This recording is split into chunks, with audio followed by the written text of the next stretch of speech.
अभी शिव शंकर शुक्ला मधुबनी बस से एक सिद्धपीठ पे दर्शन के लिए आए हैं। इसमें हम पंडित इधर को पंडित जी से जानेंगे कि ये सिद्धपीठ का क्या स्थान है, और पंडित जी बताएंगे कि सिद्धपीठ जो है जो बहुत मान्यता प्राप्त सिद्धपीठ है। इसमें ये पूरा आप देख रहे हैं, पूरी जनसंख्या यहाँ पे, ये पूरा सिद्धपीठ है।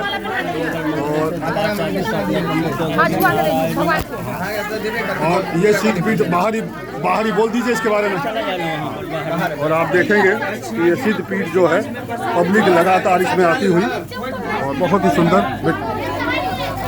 सिद्धपीठ का। अब ये बाहर हम निकल चुके हैं और थोड़ा सा समझते हैं कि इसका महात्म्य क्या है इस मंदिर के बारे में। तो पंडित जी, आप इसमें किस पद पे हैं और क्या शुभ नाम है आपका? मेरा नाम देव कुमार गिरी हुआ जी। और चैत बासनी के पास में सेवादार 7 वर्ष से हम लोग हैं माता सेवा में।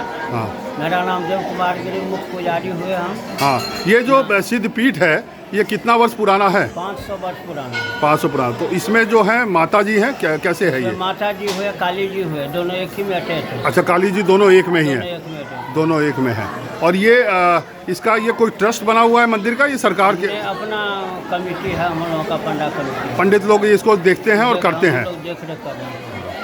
और क्या मतलब और खासियत है इस मंदिर के बारे में कुछ बताना चाहें? चैत बासनी कालीदास के नाम से मूर्ख कलिया थे। मूर्ख कलिया को माता ने कालीदास बना दिया। कालिया ज्ञान प्राप्त हुआ उनको। प्राप्त हुआ। वो जिस पेड़ पे खड़े हो गए उसी पेड़ को काट रहे थे। उज्जैन से शुरू होता है। जी जी। राजा विक्रमादित्य के दरबार में जो राजा भोज के दरबार में जो है जी, उनकी बेटी विद्युतमा थी। जी जी जी। उनका नाम विद्युतमा थी जी। तो उनका प्रण था जो एक शब्द में हमको हरा देगा उसी के साथ हम शादी करें। जी जी जी। देश विदेश को राजा ने बुलाया, राजा भोज ने वहाँ सबको संपर्क में रखे। जी। सबको विद्युतमा ने परास्त कर दी, किसी से हार नहीं मानी। जी। अंत में पंडित लोग संगोष्ठी किए। जी। बोले जो इनको पढ़े लिखे से शादी नहीं हो सकता है तो महामूर्ख से शादी करा दिया जाए। जी जी जी। तो महामूर्ख कहाँ मिलेगा? महामूर्ख के खोज में पंडित सब निकले। जी। जंगल पूरा जंगल में था। जंगल में भटकते घोर जंगल में जब गया तो एक मनुष्य को देखता है, टहनी पर बैठा हुआ है और जड़ी से काट रहा है। जी। जब पंडित लोग देखे तो इससे बड़ा मूर्ख हमको कहाँ मिलेगा? इसी को पकड़ के राजा भोज के दरबार में ले जाया। जी जी जी। तो इसी को पकड़ करके राजा भोज के दरबार में गया। वहाँ दोनों तरफ, एक तरफ विद्युतमा बैठी, एक तरफ कलिया बैठे। जी।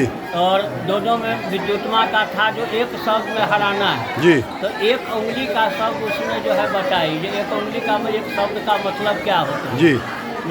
कलिया बोले जो वो उनको बुझाया जो हम महामूर्ख जो है एक आँख फोड़ दीजिए ऐसा बोल रही है, तो दोनों उंगली बता दिया। तो एक आँख फोड़े कि हम दोनों आँख तुम्हारा फोड़ दें। मन में विचार करके दोनों उंगली बता दिया। इस पर जो पंडित लोग शाबाशी देने लगे, जो कलिया जीत गए। एक शब्द का मतलब होता है एक आत्मा, एक दूसरी परमात्मा। दोनों कटना कट सत्य हो गया। उसी पर रात में शादी उनका हो गया। शादी हो जाने के बाद तरह तरह के बाचा मुख से निकालते थे कलिया। मूर्ख आदमी बेचारा थे। विद्युतमा सोची तो महामूर्ख से हमको शादी हो गया। एक दो शब्द उनसे पूछा, कोई शब्द का उसने जवाब नहीं दिए। तो रात में फटकार करके लात मार के उनको विदा कर दिए।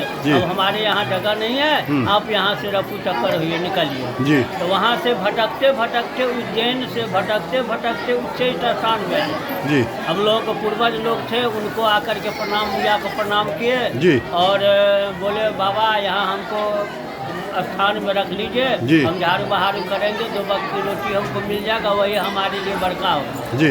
तो हमारे पूर्वज लोग बोले जो यहाँ तो बाबू स्थान जगह नहीं है, तो जहाँ गुरु जी सब विद्यार्थी पाठशाला में विद्या शिक्षा दीक्षा देते हैं, वहीं जा करके विद्यार्थी को सेवा करो और नित्य प्रतिदिन आकर के माँ को दिया जलाना और पूजा पाठ जो है करके जाना।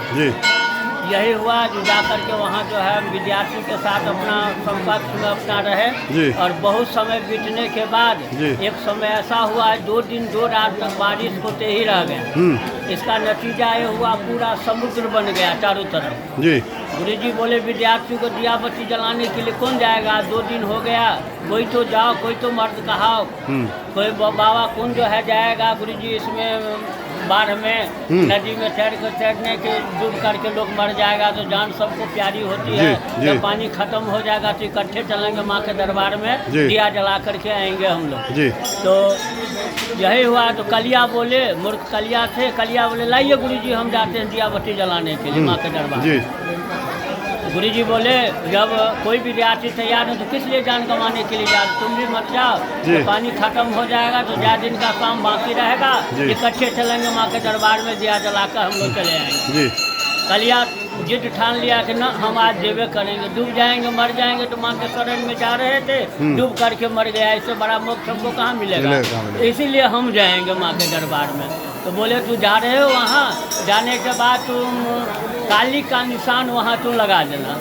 तो हम लोग जाएंगे देखने के लिए, सही में गया था कि रास्ते से घूम के आओ जाओगे, क्या कुछ प्रमाण चाहिए तो काली का निशान बाहर में तो लगा देना पूजा करने के बाद। ठीक है, यही हुआ। यहाँ एक हाथ तैरते हुए नदी को इस पार में कलिया आए, आकर के माँ को चारों तरफ परिक्रमा किए और जाकर के मंदिर में दीप जला देते हैं। दीप जलाने के बाद जो है जो कारिखा का बात है, जो काली कहाँ लगाया जाए, तो मन में विचार करके बोल रहे हैं जो बाहर में यदि हम काली का निशान लगाते हैं तो बारिश कहीं होगी तो धुल जाएगा। गुरुजी बोलेंगे कलिया नहीं आया था, इसीलिए जाते हैं माँ के मुँह में लगा देने। अच्छा, ठीक है। माँ के मुँह में लगा रहेगा तो मंदिर में तो बारिश नहीं होगी। गुरुजी बोलेंगे साक्षात कलिया आया था। ठीक है, यही सोच के जब भी माँ के मुंह में लेपने की तरीका चेष्टा करते हैं, तभी माता साक्षात रूप में विराजमान हो जाती है, विराजमान होती है। बोले माँ बोली जो बेटा मांगो तो आप क्या वरदान मांगते हो, दुनिया का जो चीज मांग लोगे सब कुछ प्राप्त हो जाएगा। ज्ञान मांग लिया। माता हमको तो मूर्ख आदमी है, आगुनाथ न पाछू पगा, न हमको धन चाहिए न संपत्ति चाहिए, हमको सिर्फ विद्या चाहिए, हमको विद्या आप दीजिए। बोले तथा आज रात भर में जितनी भी ग्रंथ है एक बार जिसको तो छू दोगे सब कंठस्थ हो जाएगा, सब याद हो जाएगा। यहाँ से गए कलिया अपने मास्टर गुरु जी सब सो गए थे, इंतजार देख करके काफी समय उनको वरदान प्राप्त में लग गया तो सब सो गया। सुबह जब हुआ तो गुरु जी बोले विद्यार्थी को देखो कलिया आया कि डूब करके चला गया, रह गया। देखता है कलिया अपना उमंग में सोया हुआ है, रातें प्रखंड विद्वान हो गया। तो गुरु जी जो जान विद्यार्थी को पढ़ रहे थे, कहीं कहीं अशुद्ध विद्यार्थी को होता था, तो कलिया वहाँ तो हुंकार का शब्द मुँह से निकालते हैं, हूँ का शब्द निकाले, 2 बार हूँ का शब्द निकाला, तीसरे बार हूँ का शब्द निकाला। तो विद्यार्थी बोला अरे कलिया तो पागल हो गया, क्या बात है, हूँ क्या कर रहा है, क्या बात है बताओ।